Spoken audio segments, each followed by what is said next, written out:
a data type, the same as we create an integer and a string. And if you look at this, I've created an integer array because we're going to use an integer array. It's assigned 3 values, the exact same way as we've done with the class array. Each element has a new object created. And if you look at it, like this part here is identical to that part there. And after new command, this part here is identical to this part here. So a class is a data type. Now the answer class is the name of this class. So where you do int and string, you would use, if you want to pass an object, you would use the data type, the name of the class, and what you want to call that object. And if the object wasn't created, then you would pass the new command to create the object, but you would normally do that before then. And so that's what we've done here, is we created the object and then we've just passed the array of objects of this class, and we gave it AC, and then we printed it to screen. Get the answer, let's see what happens. Yeah, it's okay. Right, so we're not calling this method, we took this method away, so we're not calling it. What I done is I created two more different methods, because we're going to look at passing by value, which we have been doing, and passing by reference. It goes into pointers.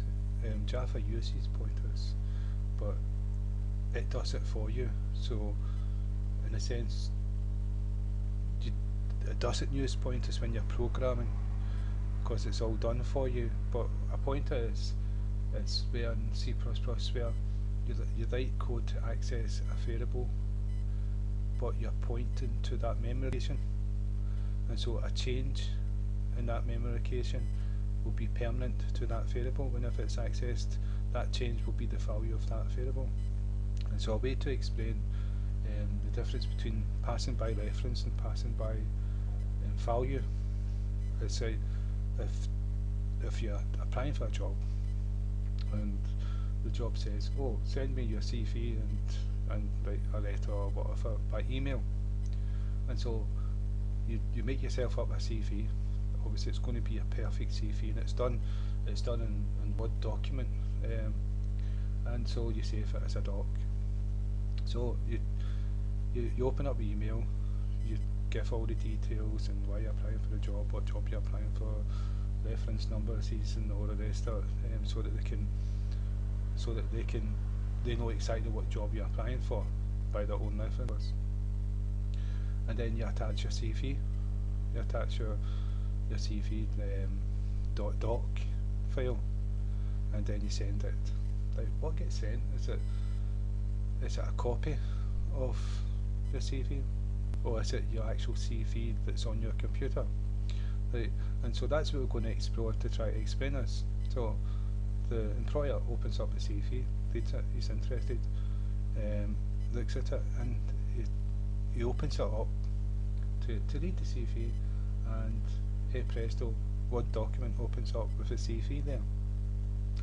He's quite impressed, he looks at it, alright then, and he makes some changes to, like, you've got A's and he changes them to B's, and it could be that he forgets that he's done this, and it could be that he was meaning to change someone else's or something else, and he prints it off.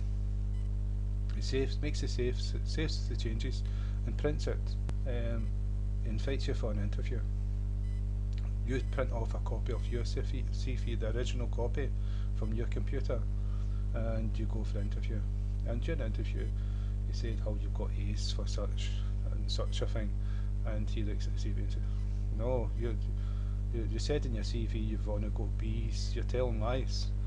And you say, no, you take out your CV and say, no, look, it's A's. You say, no, look, it's B's, you're telling lies. And you say, no, you must have changed that, or someone and must have changed it was never B's. And he says, well, tell you what, we don't want you for the job anyway, you're not getting the job, because you're very argumentative and you tell lies.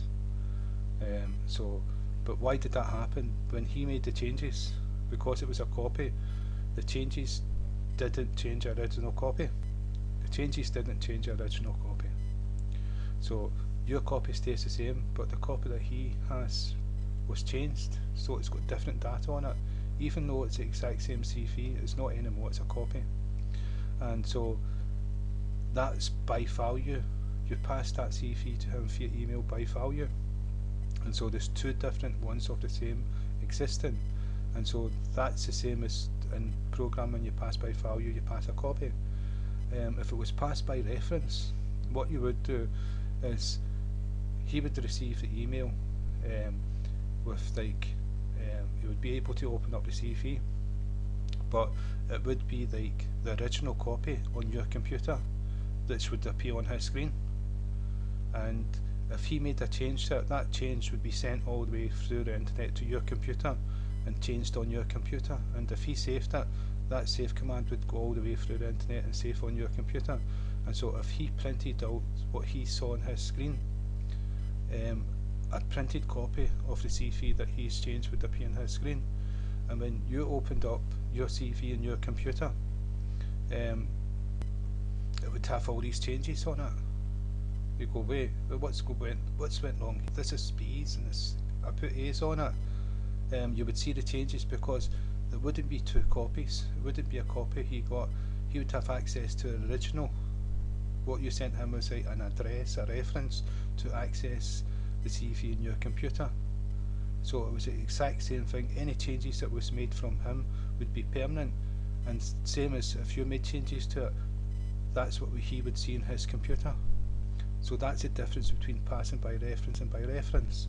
And so when we pass in an array to a method, it's not a copy it's getting sent. It's not getting sent by value. It's getting sent by reference. So any changes made to this will affect the change, will be permanent to the change in the original one in memory. But if you pass an integer, which is not is not an array, then any changes within the method does not affect the original copy, and we're going to prove this. And so we'll start with the integer.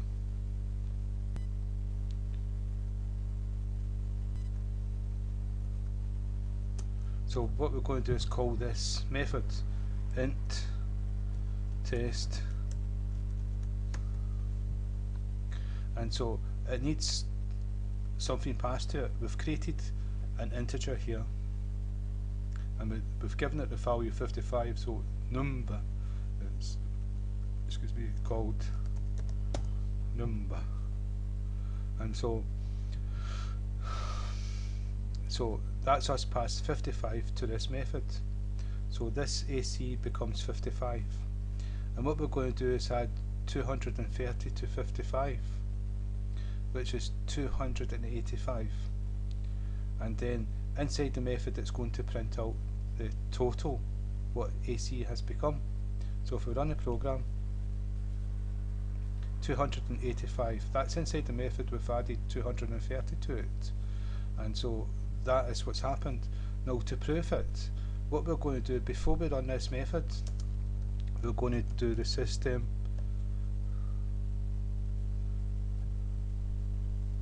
system.out.println, and then we're going to have the brackets, and inside here we're going to print out num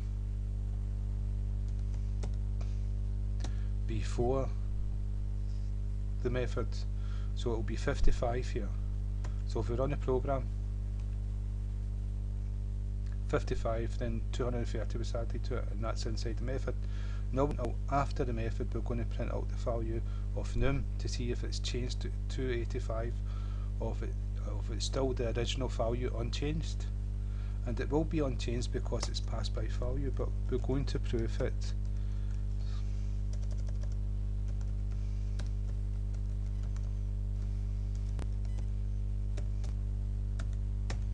Right, so we're going to print out num 55, print out it's going to get passed to the method. That 230 add to it, it's going to print out the total of them added, Then we're going to print out this again to see if it's changed. It's not going to be changed. There you go. Right, 55 was the original. Inside the method we added 230, changed it to 285. And once the method was finished, we tested the num to see if it was changed, and it was unchanged because it was a copy that was changed. So that's pass by value.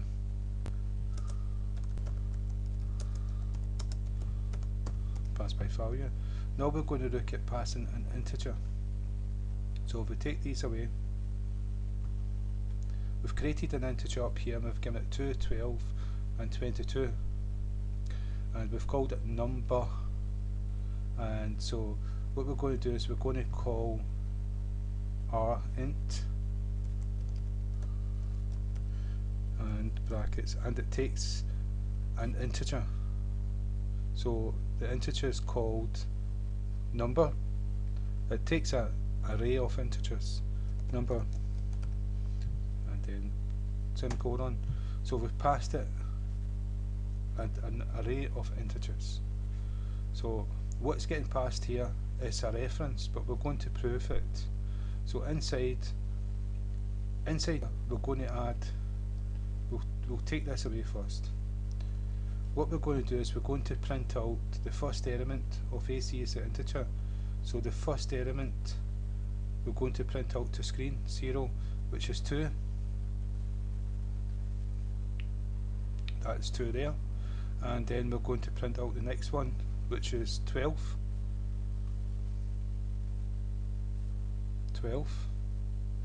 And then we're going to print out the last one, which is 22.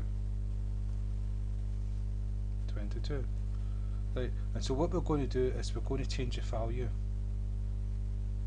of, we'll change the value of the middle one. So that's number 1, and so we're going to change it into alt inside the method to show you the change, and then we'll do the same again. We'll prove that it's been changed by printing it out after the method. And so if we do AC square brackets number 1 equals 44. Now this is not going to equal 12 anymore, this is going to equal 24. And so we print it out, that should be 24 within the method. So 44. And so this is passed by reference, so any changes is going to be permanent.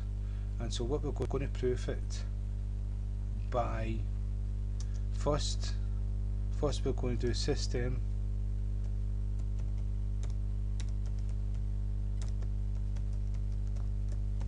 and then we're going to go number. What we're passing is number here, but we've given it a new name, and so here outside it's called number, so that's how we access it. And so what we passed is number 1, and so we're going to print out the value of number 1 before the method.